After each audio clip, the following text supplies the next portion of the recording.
Gente, informação que chega agora, 4 horas e 51 minutos, via CNN Internacional.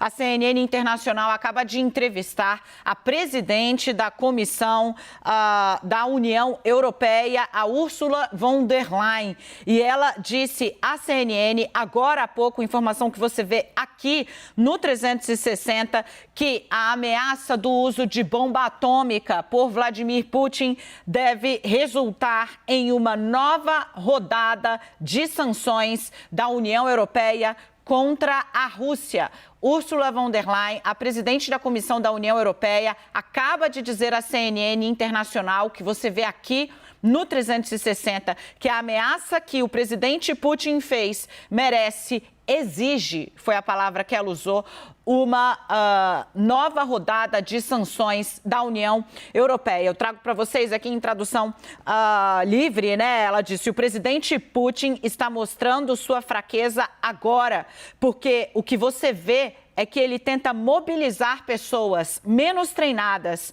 menos experientes, menos motivadas para iniciar referendos falsos dentro do solo ucraniano, que é soberano.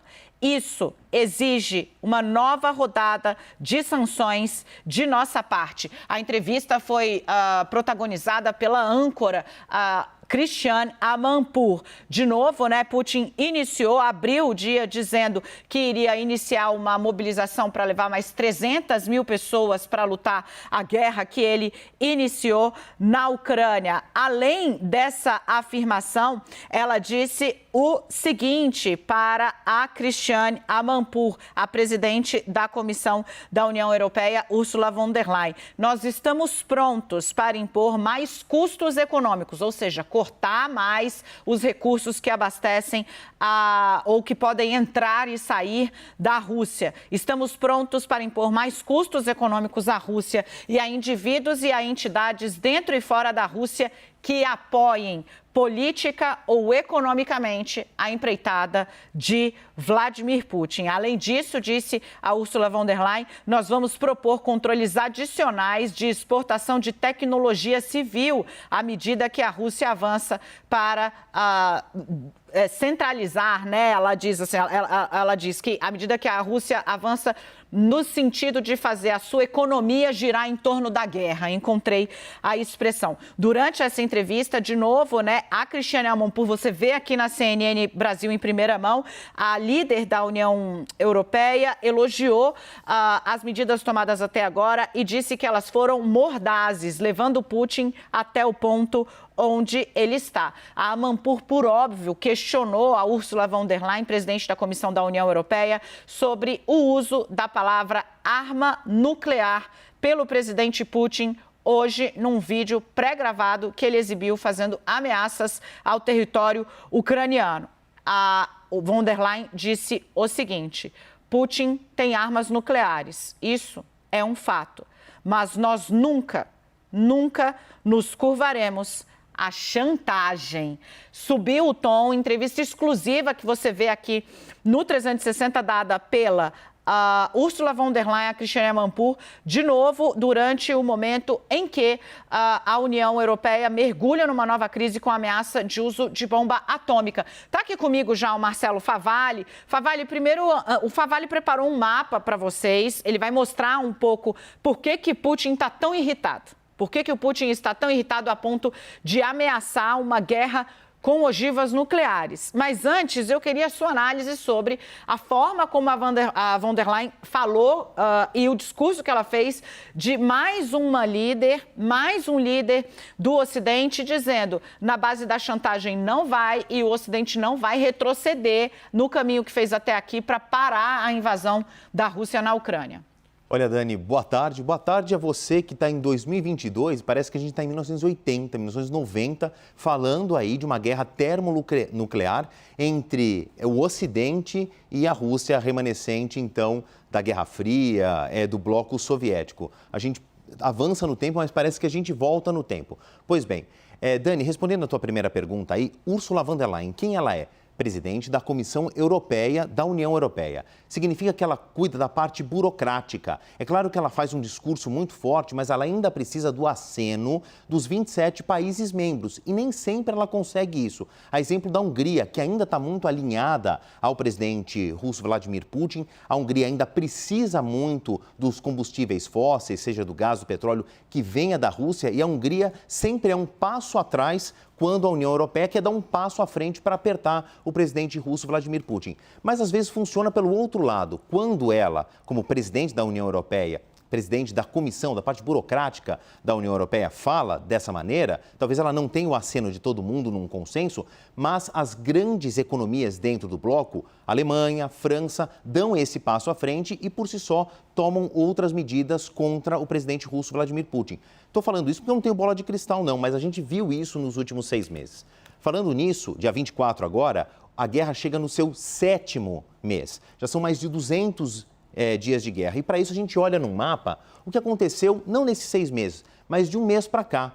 Nas 3 semanas de setembro, o mês que nós estamos, a Ucrânia, simbolizada aqui nesta parte mais azulada do mapa em que eu estou movendo, a Ucrânia conseguiu avançar em direção a um território tomado pelos ucranianos. Em 3 semanas, eles conseguiram mais avançar contra os russos do que os russos conseguiram dominar em área dentro do território ucraniano.